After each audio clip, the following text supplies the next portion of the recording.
Hello, everybody, and welcome back to the Empowered CPA podcast. I am your host, Dawn Scott.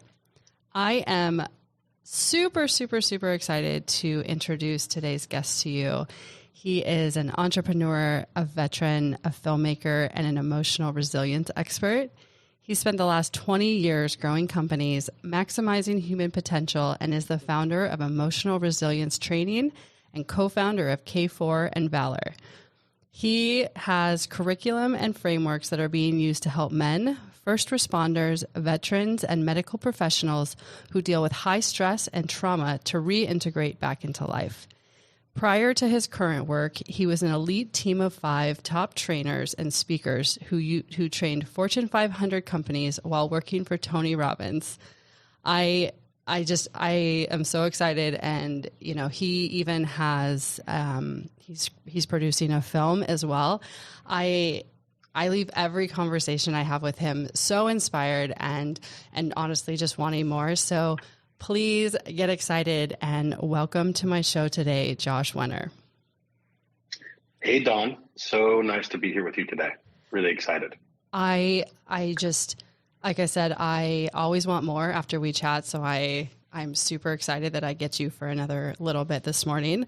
So why don't you tell us a little bit about your background and what you are working on? Yeah. So, I'm trying to think where to start, but I'll say big picture. I currently train men. I train veteran first responders, more warrior culture in general. I would say a warrior is somebody, the traditional either man that you think of when you think of like a stoic, strong, powerful man who goes into the world and protects, provides, takes care of his family, but doesn't necessarily have a lot of training tools to feel. That could be feeling emotions, connect with family, loved ones, but he's excellent at crushing mission, body, purpose. Same thing goes true with first responders, veterans, any of the culture that deals with high trauma, high stress. That's really who I specialize in helping. And really it came from my own journey. Those are all essentially me. I came from born and raised in Reno, grew up hunting, fishing, camping, was in athletics my whole life. So I was raised as that more traditional man who handles things, put it in a box, get it done type of mindset. And it worked for me really well through sports, athletics, training, military, and it worked all the way up. I even had a lot of death in high school and college, and was the guy that was really comfortable showing up and like, hey, we got this. Nothing really affected me until I had an experience with my brother. And he came to see me for Christmas about 14 years ago and said, hey man, things have gotten really bad. I'm into drugs. I'm now shooting needles. And if I don't come live with you, I was down in LA at the time, I'm going to die. If I go back to Reno, I'm going to die. And I had moved him in a couple times and that never went well. I'd also just started a company and had maxed out credit cards. You know how that entrepreneur push is, and had computers all over my living room and was like, man, if he's here, my business is done. And so I looked at him and I told him, I can't do it. Sorry, man, like you got to handle this. I'll try to help you find a way, but you got to handle this. And he went back to Reno and 3 days later died of a heroin overdose. And that really put me on this new trajectory of trying to initially use my tools. I'd say my old tools, which are one tool, which is the hammer. It's a common tool. Put that in a box and go fight or go to war. And so it's initially what I did. I found out about it, was briefly emotional when I first found out, and then decided to put that in a box, flew back, led the service, and came back and just put that in a box and went to work on my business. And we grew the business up pretty successfully and finally started to hit like the 100K a month mark. And it was like, I'm finally there. And then 2008 hit and everything came crashing down. We moved the business to Arizona because we didn't realize what was happening at first, to try to reduce costs. And I came home one day to find my business partner had decided to, and my girlfriend at the time that we were all living together, decided that they were going to elope and decided to get married and go off on this. It was kind of like a crazy movie. So they were basically, I came home one day and they were like, hey, this is a thing. And I, of course, was very upset and took off for a weekend and came back, and they'd decided to pick up and move the whole business and move and elope and move to Mexico because he was from Canada and everything was in my name. So if they got married, in Las Vegas on their way to Mexico, he could put everything in her name and transferred everything into the business. So it was like a hostile takeover. And so in one moment I was sitting there and I lost my business, my money, because I'd made the fatal mistake that most young entrepreneurs make, because I funded everything on credit cards. And then as the business started to make money, instead of paying myself back, I just kept reinvesting in the business. Right. So when they took the business, I had all this debt and now no income to pay it off. So I lost my business, my money, my best friend at the time who'd been living with me for 2 years, and my business partner and girlfriend. And so when I lost all this, I was really sitting in these deep shambles, and was like, wow, I chose this over my brother. And that was kind of the setting, if you will, to the journey that I went on. And again, I still used a hammer, again, because what we're taught, we tend to use again and again. And so I went to say, okay, how do I fix this? I'm going to fix this. I didn't sit in it. Most of us that are high achievers, which I know you're very similar, we don't tend to sit in the messiness. We just get to work. And so, I cleaned up, got out of all the situations that I was in, went and handled the bankruptcy because I was a couple $100,000 in debt, and went and did a bunch of work. I did work with shamans. I did a bunch of forgiveness work. I was deep in the mountains of Sedona working with these like outside the box shamans that were really ripped and would have me train in the mountains and had me do a lot of deep forgiveness work, which was helpful. I also did a bunch of plant medicine ceremonies, kind of a little bit on the extreme of trying to make peace with myself of some parts that I couldn't quite fix. And I'd say all of it was fairly helpful, but I still had a lot of pain. And then I was like, who's the best in the world? I'm going to go beat you. We were in personal development at the time of the business. And so I went to go work with Tony Robbins. And that's when I became one of Tony's top 5 speakers and traveled the country and really just immersed myself in his curriculum. And Tony's content, it's very, very useful, very helpful. It's all about changing your state. So if you notice you're in a funky state, you learn how to put yourself in a resourceful state to get the result. Right? That's more like the peak performance mindset. You also learn to identify like, hey, what meaning am I making something mean and how do I change the meaning? So I'd say for a lot of things in life, this can be really, really resourceful, but in a way, it's still the hammer. It's one tool. It's one tool. So I went deeper and deeper and deeper into using the tool I had. And with that tool, I did it. Every time I felt funky, I would put myself in a resourceful state. Any meanings I've created about my brother and what that meant, I changed the meanings and put myself in a more meaningful state and thought I had healed myself after years of doing work and rebuilding myself. But what I didn't realize is essentially I'd just kind of become an empty shell. I was still in the world going through the motions, but I'd use so many tools to disassociate from my emotions, from my feeling. If I didn't feel good, I would just change it because I was attached to this kind of positive, so attached to the positive mindset. If anything didn't feel positive or resourceful, I would change it. And so what I didn't realize at the time, which I've learned a lot about, is that we can't take away one emotion without taking away all the others. So by me resisting my grief, my sadness, my pain, I was also shutting off my connection with my joy, my happiness, my aliveness, my ability to live again. And so, what I will say is anybody's deep purpose work, it tends to keep tapping on your door. I would say it's already there. Anybody that's listening that it's like, what's my purpose? I'd say it's already there. You just may not be looking at it yet. And it may be tied to some of your deepest pain and trauma. And so for me, grief kept showing up. I kept volunteering to help people that were grieving. I volunteered at the VA and would walk the halls with veterans who had nobody there. And we would just try to bring a little levity and make them laugh and just, show somebody that cared.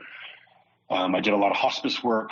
I would reach out to friends that were going through grief and console them and jump on the phone with them. And then I got really ambitious and said, started looking at grief forums. And there was all these grief forums with people mourning and expressing their pain. And I was like, I'm going to fix it. I'm going to jump in all Tony Robbins mindseted, excited, but really kind of disconnected at that time from my heart. And was like, I'm going to help you. I have all the tools. I can fix it. Because again, I was still using the hammer. The hammer is like a fix it tool. I can fix this. And when I jumped on the forums, there were some pretty horrific things that people were going through. And I realized really quickly, wait a second, I don't know what I'm doing. That's when I set out to go, well, maybe I don't understand grief and maybe I don't understand loss. I've been through it and I think I'm resourceful, but maybe I don't. And it was a very deep, humbling lesson. And so I started researching grief and trauma experts and quickly realized there's so much confusion in the space.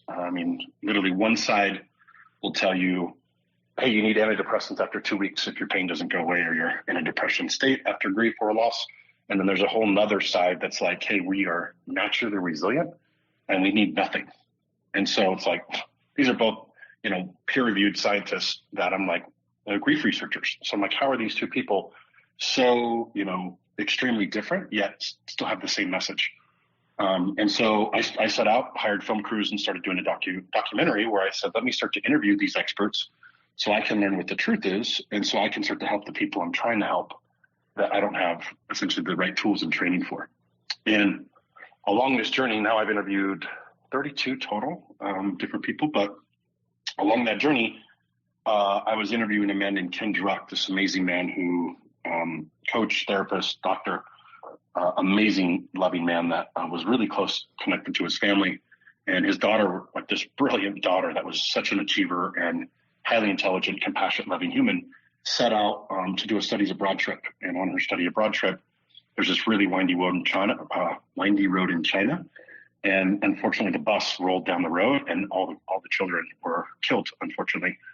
And that sent him into a headspin. And one thing I have learned in the grief space is when a family experiences deep grief, 50% of the families fall apart and the other 50% bind together.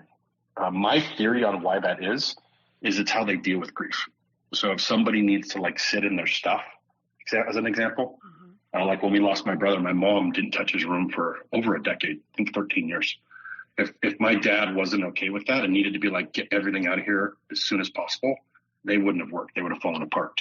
And if they were able to be gentle with each other's way they process grief, which is why that made them closer. But so his family fell apart. His relationship with his wife fell apart. With his other daughter fell apart.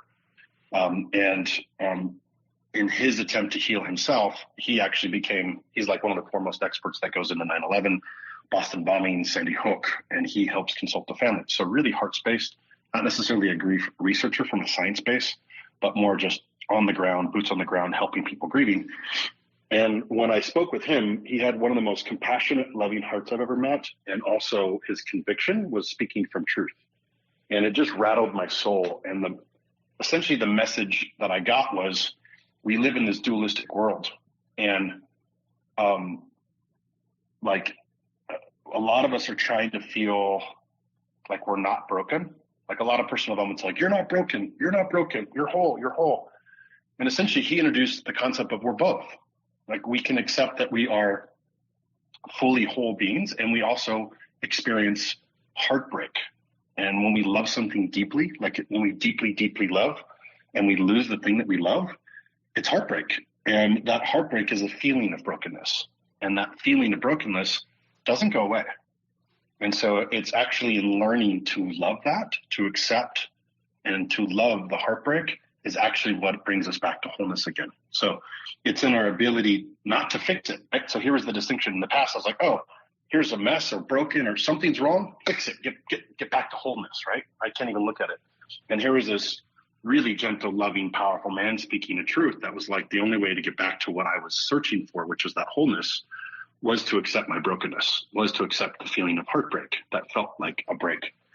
And so that put me into a deep dive, of course, because all the things that I had gone through that were feeling like a heartbreak, the loss of my brother, past relationships, all of a sudden the things that I thought I'd fixed, all of a sudden were still there.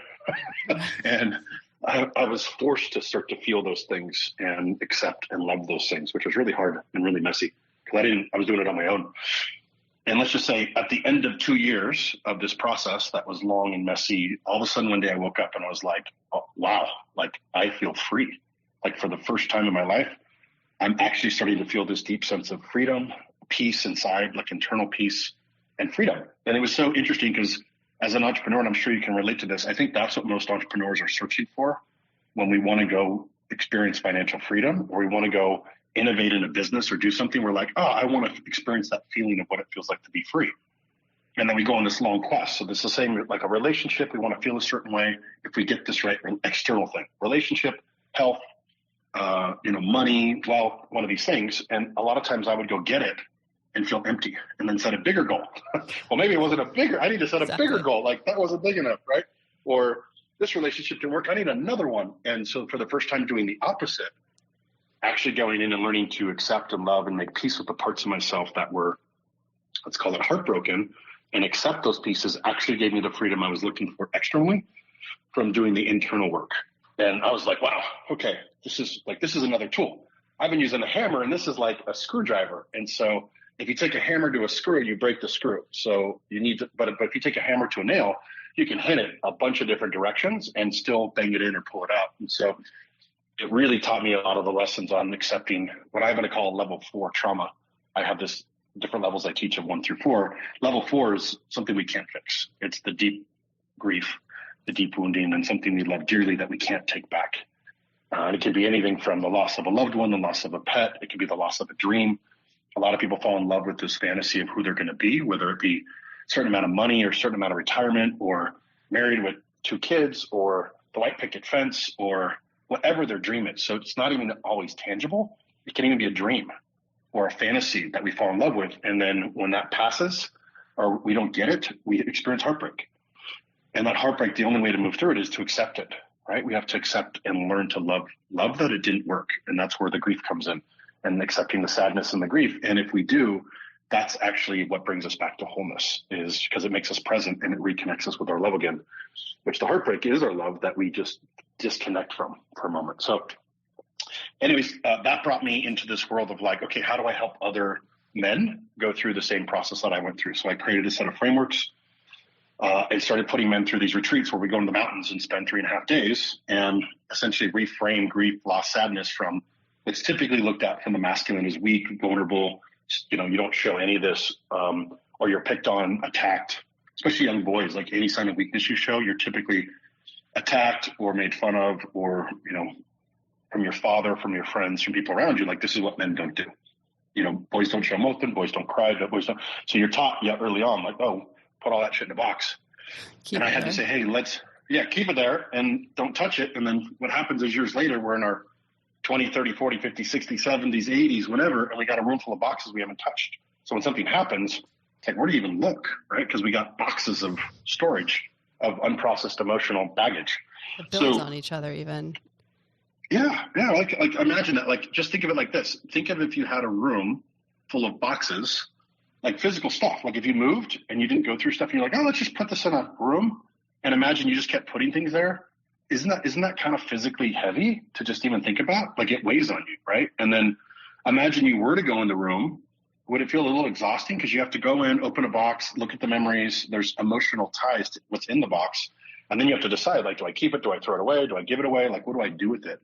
But if you can think of a moment when you've done that, when you did get through a box, you're like, I feel so much better. I feel lighter, right? And then there's another box. And so what happens is, a lot of times in the retreats, that's what we would do, is we would start to become aware of what's in these boxes in our lives and what is still holding me back. Where's there density in my body? How do I start to feel, actually? How do we start to learn tools, frameworks to start to feel what's going on in the body and what has the density?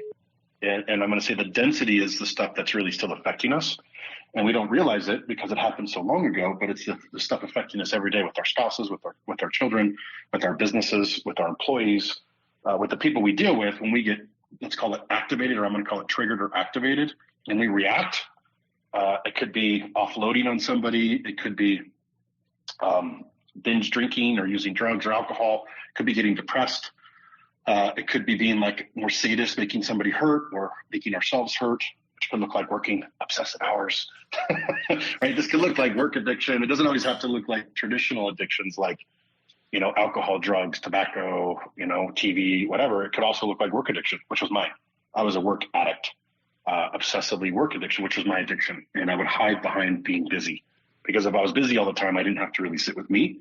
Or if I was busy helping the whole world, I didn't have to sit with me. So sometimes it can look a little tricky. I know that type. Right? I'm intimately familiar with that type. if we're on that, and it's also, I think for men, that's also like it's an easy way to navigate. I've even seen I've been around a lot of very successful entrepreneurs, and I see very similar. Like, it's safe, right? If we're very successful financially, it's socially acceptable as well for that to occur. I mean, right? Most of the time you see men who are like, oh, I work all the time. And that is A-okay with society. You are not going to get judgment. You almost get lifted up, which feeds into that even more. Mm-hmm.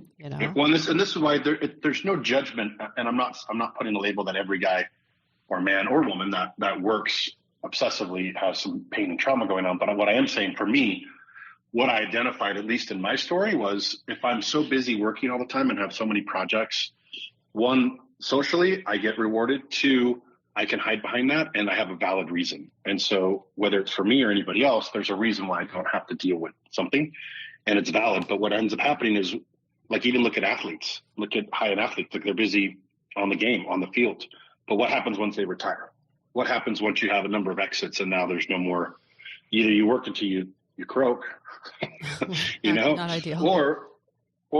So what happens is there's almost this moment that happens when, you know, the children move out, empty nesters, or something happens in your later in life, and you either it's too much to even face that, wait, I wasn't present for the people I loved. I missed out. I was so busy. Back to where I was, I'll just do an analogy through me, and then people I think can relate that are listening. If I'm so busy working, I end up, and who am I working for? I'm actually working for the family. I'm actually working to provide and to show up, and I'm working for them. But I got so busy working and didn't realize I was in a trauma response to cover up my pain. So attached to that feeling good and success and what that looks like, and didn't realize I'd lost access to my joy and my vibrancy and my feeling of aliveness and really my ability to be present. Here's the kicker. Is because in order to be present, I would have to feel that uncomfortability. I would have to feel some of that pain that's there. Like, you can't leave it. It doesn't just disappear. You just put it in a box, but it's still there. And in feeling it, if I don't have tools, it just feels messy and weak and vulnerable. And so I don't want to face it. And if I don't face it, guess what I'm doing? I'm avoiding being present with me. And if I'm not present with me, guess who else I'm not present with? People, spouse, kids, the people I love the most. And so what ends up happening is I don't realize it, but I miss my family. They don't actually see me. I think I'm providing, like, hey, I took care of this and I took care of this. And like, I'm going through the motions, but I'm not actually there. And then a lot of times, at least with veterans and first responders, we end up with the triple D, which is divorced, drunk, and disabled. And that's why, because we haven't had tools and training to learn how to deal with our grief and trauma. We haven't learned how to communicate at home. And really, the home is where it all happens. And this is where most people miss the mark. Reintegrating back home is where all the problems happen, and it shows up at home. So somebody may think they're crushing it at the office or crushing it in life because their body or their health or their career looks good. But then you come home, and how do things work at home? And that'll give you a really key indicator of where you're at. And what I also say is the spouses and kids don't always communicate how bad it is. But a lot of times they're feeling like it's not working, or they're really needing their spouse, but they're afraid to tell them. And so a lot of times I work with guys that they don't find out till it's too late. They're like, they never told me anything was wrong. And then one day they're just gone, because in their mind, they're just deeply needing presence and connection. So kind of the full circle swing is, by learning to identify what's in those boxes, and I like to make it really simple. It's just a set of tools. It's literally like, what if I just learned? What if I only thought I had a hammer through life? I didn't realize there was a tool set. And I was like, so every time I saw a screw, I would break it. If I didn't realize there was another tool, it would be too frustrating to like face my identity and ego that I couldn't fix it. So I would just keep using the hammer and I wouldn't be open to anything else. I think this is where a lot of really strong men and warrior culture gets caught up in, is it feels messy and vulnerable and weak to think that I can't fix something. And my whole identity is based on being the provider, the fixer, the solver. But right. So that, I think this is where it gets trapped, is like, because I've talked to a lot of, when I give these 4 levels of trauma example, and I know we've talked about this before, I give 4 different levels. Like, let's say level 1 stress is the example of somebody who is like a blister. If they have a repetitive blister and they're doing a job and they don't put on boots, or they don't put on gloves, is it going to be the end of the world? Are they going to die? No. But is it going to be uncomfortable? Yes. So you need to do something to address level 1, which is, just think of it as like level 1's increased stress, which may be your career, maybe your work hours, maybe your travel hours. It could be a bunch of things. That's like a level 1. Level 2 is like an increased level of stress. Like, think about like a sprained ankle. And if you have a sprained ankle, and let's say it's a bad sprain where you're on crutches, you're slow, you're lethargic. And, you're maybe angry or frustrated, but you look down and go, that's why. Because I can look down and see my ankles sprained. Like, we can physically see it. Or again, level 1, I can see the blisters on my hands. I go, that's why it's harder for me to open doors or whatever I'm doing. Level 3 is, let's imagine you break your leg, like shatter your leg, and you're like you have to get it casted. So you're slow for like 3 to 6 months now. You're angry, you're frustrated for 3 to 6 months, But you look down and go, there's a reason I'm like this. And the whole family and everybody goes, there's a reason you're like this. But the difference with level 3 from 2 to 3 is you can't actually do a cast yourself. So you need help. A doctor needs to come in and cast it and do it for you. And this is what I talk about is I say warrior culture or strong men is like a doctor to fix a physical injury? No problem. Show me 5, right? Like I'll go meet with 5 of them until I find this and let me get it solved so I can get back in action. Is there minds? Does that feel true to you? Oh, for sure. Yeah. Right. Like, show me, I'll find the best doctors. Let me go find the best one ever. The best, right? Right. And they're like, it's such a back in no time, back in action, back in the game. Right. And then you look at a level 4, which is the example of like a loss of a limb. And the only way we move through that is we have to accept that this is the way life is. Now, if we accept it, there's a lot of different resources. There's prosthetics. You can get back to living. I have a lot of friends that have gone through this, a really fulfilled life. But you have to accept that this is the way life is, and you're going to accept that some days are going to be tough for the rest of your life. You got to accept that there may be tough days. So what I find is translate this all to emotional, level 1, 2, 3, and 4. What would be the equivalent of a level emotional level 1? Like I mentioned, long work hours, busy travel schedule, different things we don't realize the stress that it's taking. But if we don't do something to counter that, if we don't use any protocol, that's going to affect us. Level 2, what affects somebody with, a sprain? Let's say COVID. That could have been a 2 or 3, right? 4. Let's say kids getting pushed. Yeah, like 4, right? Like what's exactly? Yeah, you're right. Yeah, somebody lost their business. There we go. That's a 4. Yeah. And so so you start to think of these things now and think of the system. It's like, what would be the equivalent of a level 1, 2, 3, or 4 emotional event? But the difference is when it's emotional, we can't see it. And so we're really hard on ourselves. And we tend to avoid it, and we tend to not communicate it, and nobody knows in the family what's going on. So let's say, I'll give you an example. Let's say somebody, and another thing I'll say is I'd say I haven't met a person yet without childhood trauma. Some are much more severe than others, and what we call big T trauma versus little T trauma. But when somebody has trauma, that's how we grow into adolescent. So my belief is we all have trauma, and a lot of the men's work we do, we're tracking back to identify like, here's where my trauma came from. This is who I was raised in. Even if my parents did a good job, I got it from my peer group, or I got it from somebody dying early, or something happened and it forced me into this adolescent identity, which is who we become in the trajectory of our lives. Because, for me, it was like, growing up, it was like money was the only thing they thought about. So I was like, how do I become successful around wealth so I can fix that problem at home? Yet it formed me into this human that was built a certain way. Or a lot of the guys that would, give each other shit with verbally, I didn't know how to do it, but I was an athlete. So I was like, I just compete. I can beat everybody on the field. So I learned to overcome my, let's call it wounding, by being highly competitive, athletics, and I'm going to go after making a bunch of money and be successful as an entrepreneur to overcompensate for my wounding, the different things that showed up. And then if we don't learn how to adult ourselves and move out of adolescence, which none of us have had a rite of passage with men for multiple generations, we're stuck as like these adults, but we're in adolescent bodies. We're adults, but in adolescent emotional tool sets. And so when something happens, we respond like an adolescent. We react. We throw temper tantrums. We break shit. We blow things up. We sabotage, or we make people feel bad, or we shut down, right? And these are all adolescent ways of reaction. If we don't have tools to start to become highly aware of what we're doing, I have a tool set I teach called CPR, which is C is conscious awareness when we're in a reactive or highly activated state. Pause, which is the P, like actually take a stop, breathe, learn how to regulate yourself. And then the R is regulate. So it's conscious awareness, pause, and then regulate. And there's a number of science-backed ways to regulate your nervous system that really allow you to come back online. And so I guess what I'm getting into is I think a lot of times men we look at, and even warrior culture, women are the same way. We look at anything, if we have strong conditioning that emotions are weak, or the other thing I've seen is, so we either had really strong parents, either a mother or father who just totally was like, you're not going to cry, you're not going to show emotion because of their belief systems. And they're wanting us to be strong, powerful young adults. Or it came from a mom, or it came from a peer group, or a grandfather, or somebody like that to condition us. And what I'd say is if it didn't come from any of those, instead, if we had a parent that was really loving and nice, but got taken advantage of, we can also look at that as weak. And so somehow we adopted that, hey, I'm not going to show these emotions. And that becomes a trajectory of our lives. So the key is, and again, I would say there are times like, that's why it's reintegrating, to think of it like this. Putting armor on and taking armor off is how I look at how you navigate emotions. And if you're an entrepreneur, you can't be in your emotions when you're building your business. Sometimes you have to go to work and you got to put the armor on and go, I got to go to war right now. And I got to walk in, I got to make 100 calls. Business is going to go, like, you got to solve problems. Sometimes you have to work extended hours. It's really high stress, and most, 90% of businesses fail.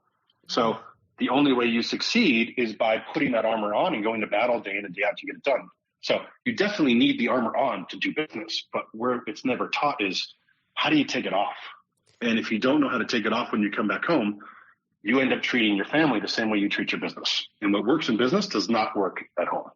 And that's I think the main thing I'm trying to land is when people start to go, or people when really strong, I'd say powerful, powerful men, strong, emotionally powerful men go into the world, or warrior culture, right? I'd say entrepreneurs, veterans, first responders, medical personnel, those that deal with trauma regularly, are high stress. Let's just call it high stress and trauma.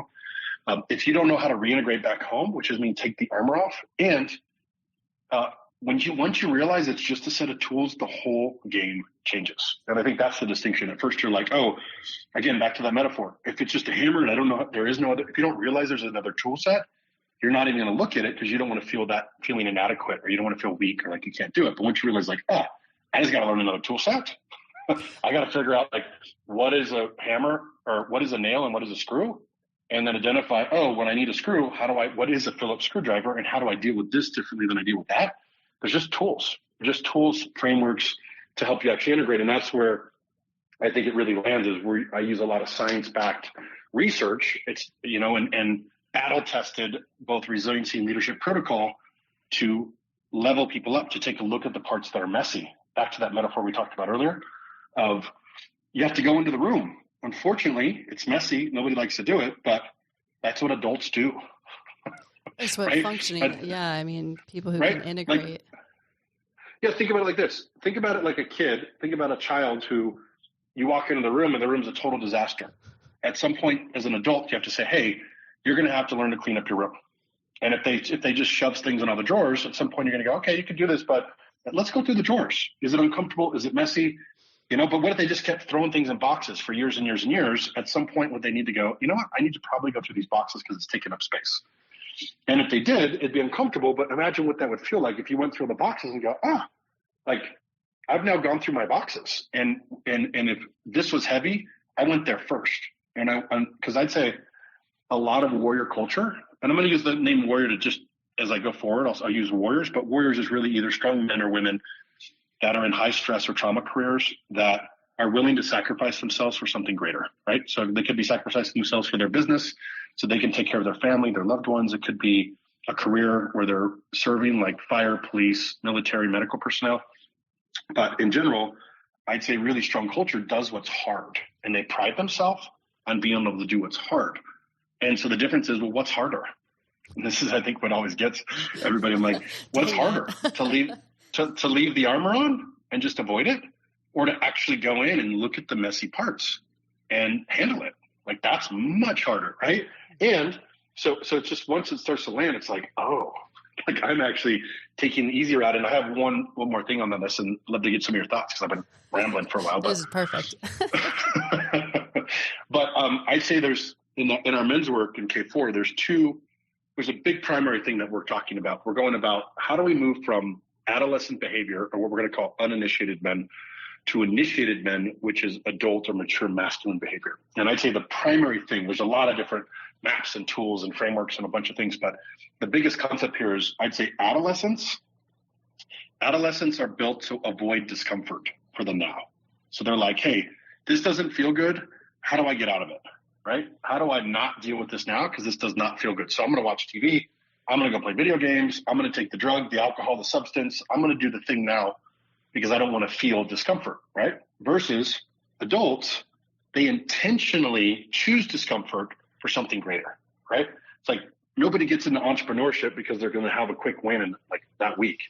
It's like, right? Like, you get in going, this is going to be a 1 to 10 year process of slaving away 6 to 7 days a week until I have this venture and I have a 90% chance of failure, right? Like, intentionally choosing discomfort, right? It's a breed of warriors. Only ones who do it are warriors. That's why I have so much respect for entrepreneurs. It takes a warrior to succeed in that area. There's only the very rare occasional like luck. I mean, usually it's like hard work and persistence, and it's the same thing. So, but think about that. Think of everything successful that we've had in our life. It's because we're intentionally choosing discomfort. What do you do to take care of your body? You have to intentionally choose to eat foods and avoid the discomfort of eating bad foods, which is like let me just eat this now, versus you choose to eat. Yeah, right. So I think that primary fundamental thing is, don't get me wrong, I still got a lot of things I'm learning that I still have adolescent ways that I show up. It's a continual journey, right? I don't think we're there yet, but where I've continually gotten better and what's continually actually brought me back to life again and made me much more emotionally aware is in learning to develop these emotional tools. I think they call like emotional intelligence and the soft skills now are one of the primary tool sets that they talk about in education and entrepreneurship in general that they look for in hiring for organizations. Because what does it give you if you're emotionally aware? Let's like put it into context for a minute. If somebody's emotionally well, let's talk about it on team. Let's say somebody's leading a business. Let's say there's an entrepreneur, because I know you have a lot of entrepreneurs that are probably going to listen to your podcast amongst a range of people. But let's say you're leading a company. I work with a lot of YPO groups and a lot of others. Let's say you got 1,000 people or 5,000 people or even 10 people. And let's say you're not aware of how you're emotionally reacting. And let's say something triggers you and you get activated and your trauma response is you fight. So let's say you maybe come down and you start yelling and screaming, or you take it out, or you become a little tyrant or a little sadist on your team and you just emotionally react. How's that going to create a culture for you? How's that culture going to respond? And what I'll also say is there's a lot of people we use these archetypes to identify how to communicate and how to do healthy conflict negotiation and how to resolve conflict. And what you learn is not everybody's the same way. So if somebody's built like you, they're going to fight right back at you. And you guys are going to go to war, and then you're going to be lick and make it up, or you're going to hate each other, right? That's how warriors deal with trauma when they're response. There's fight, flight, freeze, and a peace. So I'll just try to make it simple. There's fight, flight, freeze, and a peace. Those that fight are going to do well with those that fight because they'll probably appreciate each other more. Understand. Yeah, or understand, or they're going to hate each other. One of the two. Those that flight just take off. They literally and some of them are both. Some of them will fight and then flight and then take off. And then I find what happens is who they need is the other ones. And that's usually who they're in a relationship with when they come home, is those that are freeze and at peace. So what ends up happening is you come home and fight and then flight. Well, let's say your spouse is freeze and at peace. When you move into that trauma response, they totally freeze and then just try to fix things. Which, how does that work for the fighters? They get even more irritated, or vice versa, right? If you're on the flip side and you tend to freeze and appease, and somebody comes on and fight, it is so jarring to your nervous system. It feels so violating, and so you tend to build distrust. And then what happens is the flip. Those that aren't actually the fighters are looking for you to speak your mind and tell them what's on and da-da-da-da. It's like they think you should fight, but when you freeze and can't say anything and then just tell them what they want to hear, they feel like they can't trust you. So the big part of where this happens is without having emotional awareness to identify when you're in a trauma response, which is essentially what's going on is your brain in childhood, when we experience trauma, the brain develops really slow. And so the brain isn't actually fully developed till 26 that's when they lower insurance rates, because we actually have what's called our prefrontal cortex, which is the very front of your brain right above your eyes. It's the last thing that come online. And that part is compassion, empathy, and executive functioning. So those that are listening, that helps with reproduction. So a lot of people are trying to have kids and can't. Well, it's because you're in a fight or flight state too long, and your nervous system your body's not receptive to, it shuts down all the reproductive processes because you're in a fight or flight state. And they wonder why they have had 3, 4, 5, 6, 7 fertility things and it's not working, is because somebody's really high stress. Same thing works with shutting down when a lot of men start to have ED as they get older and different things. Chances are a lot of that's coming because they're in too high of stress states. In addition to that, it shuts down a lot of your health functions. So people start to have diabetic problems and a lot of these other problems. It just signals that you're in way too high of stress, because what happens is your body basically, when you get into a fight or flight state, what happens is it's what's called the signal in your brain, which is called the amygdala, which is, let's call it a smoke detector. So imagine some smoke detector goes off and goes, danger, danger, I got to keep you alive. and it sends a signal that drops you into the back of your brain, which is right above your brainstem, and it's called your reptilian brain. Or think of it as your Hulk brain, because I think the Hulk people relate to really easy. And what do you think the Hulk does, right? Well, the Hulk is the fight, flight, freeze, or peace. And why does that do that? It does that because it's trying to keep you alive. We're built for survival. The reason we're here is because we've survived. So your brain is constantly on the lookout for what is a potential, what's anything that could put you in danger. And it looks at all your past trauma. So let's say a 5-year-old kid got picked on by a bully that did a certain thing or looked a certain way, and that was traumatizing, then that smoke detector stores that. And let's say somebody looks at you at your job or your employee or somebody you don't realize, it stores that and triggers you into a trauma response because it's trying to protect you. And what people don't realize is emotions pick up everything at like a third of a second. So before you even feel something, we have what's called non-conscious rapid emotion bias. And what that means is there's like over 100 different biases that the brain stores to make it efficient to go, let me just store this as a bias so I don't have to deal with it. The next time somebody looks at you this way, let's get out of here quickly, right? And so it'll basically throw you into the back of your brain, which is that fight, flight, freeze, or peace. And here's the kicker. The reptilian part of your brain, it's what runs everything that you don't have to think about. So what makes your heart beat, what makes your lungs work, what makes your whole body work all the time is the back of your reptilian brain that makes all these processes work. You don't have to think about breathing. You don't have to think about the pumping your blood through your body. And so what happens is when you get into an activated state, it moves to that part of your brain. And when it moves to that part of your brain, you're reactionary. And so that's why I like to say that, like when people are angry and blow up and destroy things, they didn't do it intentionally. They're not trying to actively hurt people, even though those that are on the freeze of peace side, they think that. They're like, oh, you just hurt me, or you just blow up, or you like, right? But what's actually happening is they can't help it. Their back of their brain, when they were a kid, they learned if they fight or if they flight, or again, if they freeze or they appease, they avoided the trauma. And that stores as their fight or flight state.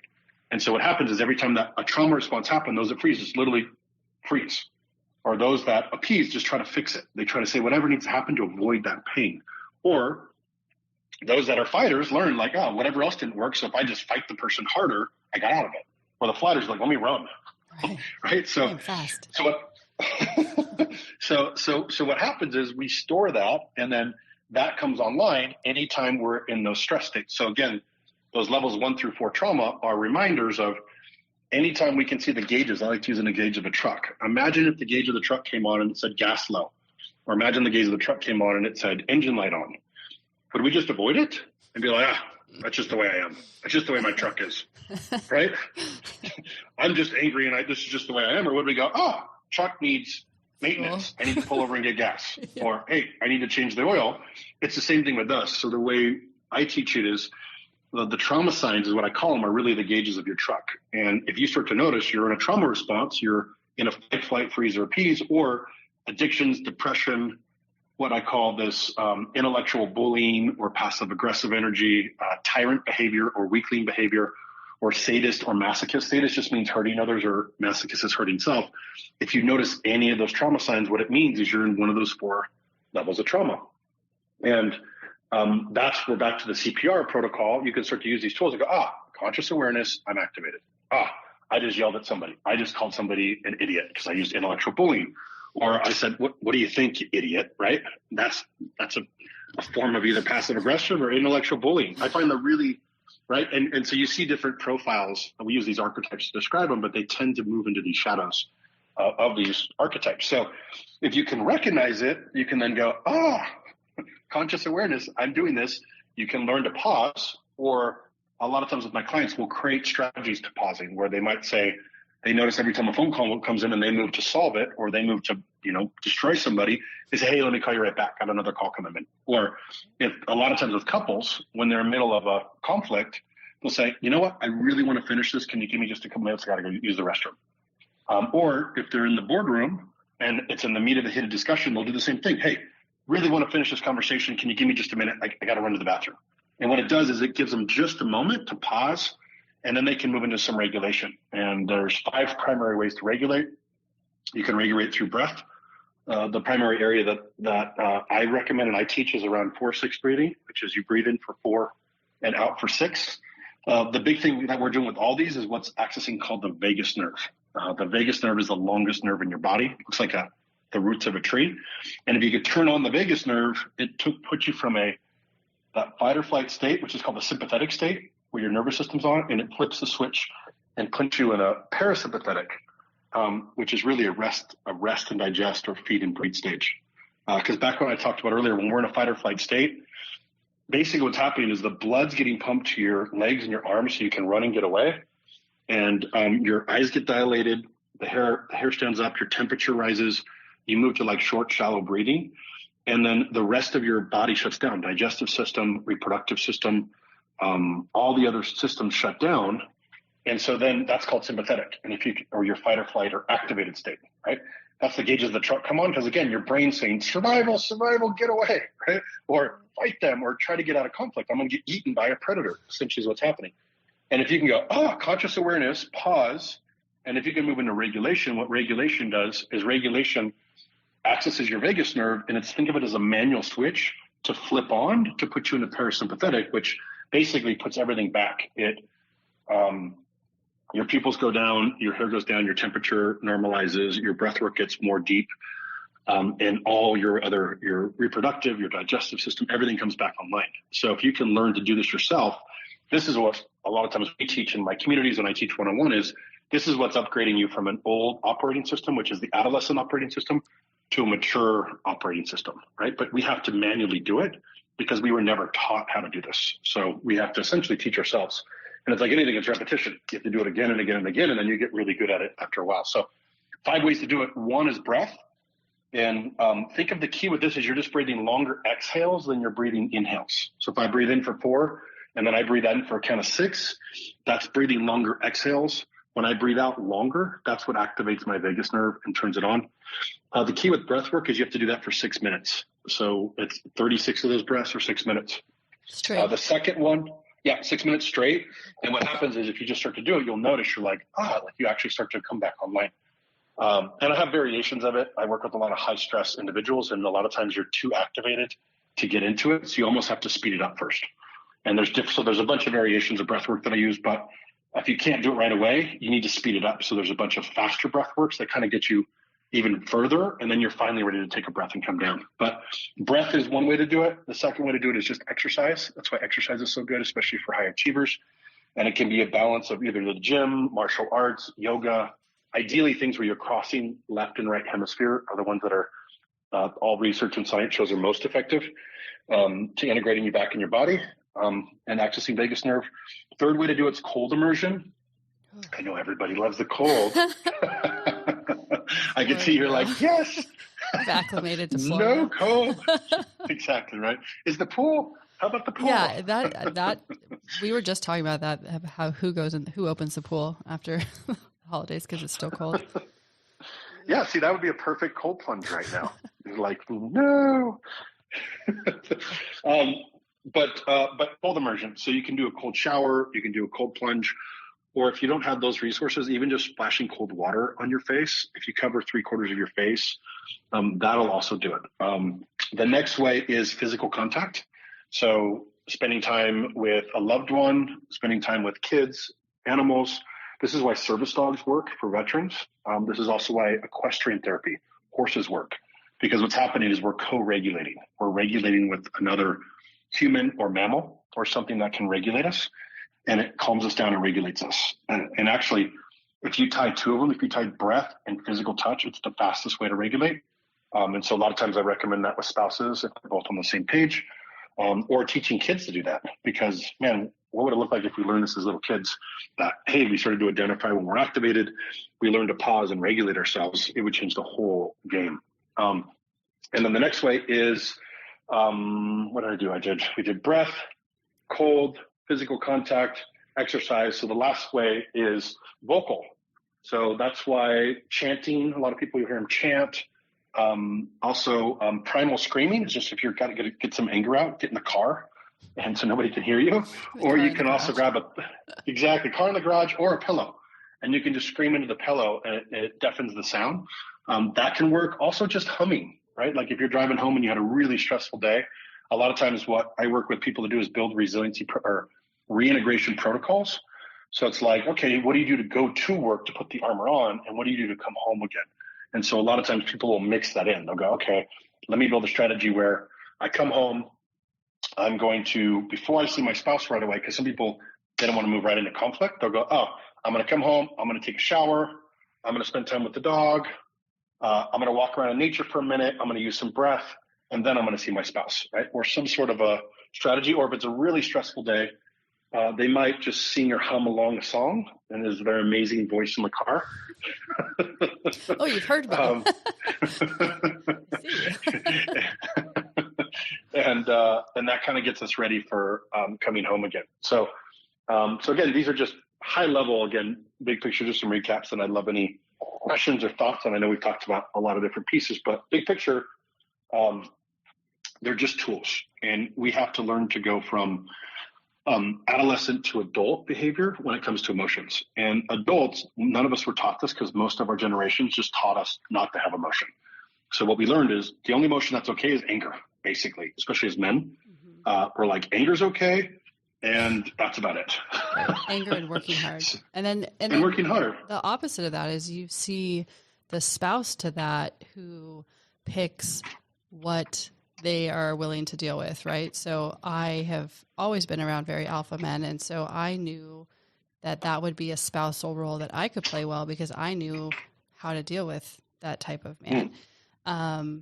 But I think one thing that is really sitting with me today is, when you talk about these tools that you have and on your way home from work and what you can do on your way there to get your armor on and off, I think we've seen a lot of change because a lot of us have been together without that commute for the last 2 years because our world has changed so much. And so really, being able to verbalize to whomever is sharing your physical space with you, I need this number of minutes or, this amount of space in order for me to turn off my business self and figure out what works for me to get me into my best place for me personally so that I can be a good member of this family. And that to me, and even I see that because I have little people and I have a stressful job and I have a partner with a stressful job. And so there's days where I literally go from a meeting, I have 2 minutes to get inside because my nanny is leaving and I need to be starting to make dinner and I need to do this. And I don't have that time, or I haven't built it into my schedule to really turn off the brain that I was using and switch and get myself ready to join in with my change of time, right? My change of scenery. Yeah, it's really essential. And how I like to break it up is that level 1 through 4. And as a family, you build 1 through 2. It's just pretty normal every day. Like we live in a world where we're just in high stress. We're not like it used to be. So I say everybody's in 1 or 2 pretty much daily, as well as the kids. And so what can be really helpful is as a family, you go, oh, what do we all need to do before we come home together to take off our armor? And how do we support each other to do it? So it's like you might have your day and go, oh, okay, I need 20 minutes or 15 minutes to go do X, Y, Z so then I can come back home and start the home. Or the kids come home from school. Hey, what do they need to do? Right. And, they need time in their fort, or they need, everybody can have their little process that they create that learns to feel good. And then with each other. And then the only difference is when you have a 3 or 4, because sometimes we don't know what's going on, but we can see that something's going on with us. So it's really helpful to go, oh, I'm in a 3 or 4. And then ideally, you have a different protocol for 3-4, which the family goes on. So a 3-4 might be like, again, something happens and you just notice you're just wrecked. And maybe 3-4 means, hey, instead of making dinner, unless making dinner makes you feel really good, that might be a healthy regulation protocol for you. You're like, oh, I'm busy, I'm doing something, but maybe you have a whole different protocol. And then the family knows, hey, I'm in a level 3. And what's been really helpful is I've had people that bring this back home, and when the kids start to tell you, it's a game changer because they're going to be like, oh, I'm at a 3 today. You start to know what's going on with them because they can't always communicate. They don't always know, but they know they can say 1 through 4. Right. And so what it does is it puts the whole family in a whole different sphere of like, oh, wait, what do we need to take the armor off? What do we need to ground it at the moment? Otherwise, what I joke about a lot is how many people have had a fight about the dishes? I don't. My husband does them. No joke. Steve does all of our dishes. He's a saint. It's wonderful. That's amazing. It is. That's amazing. He's amazing.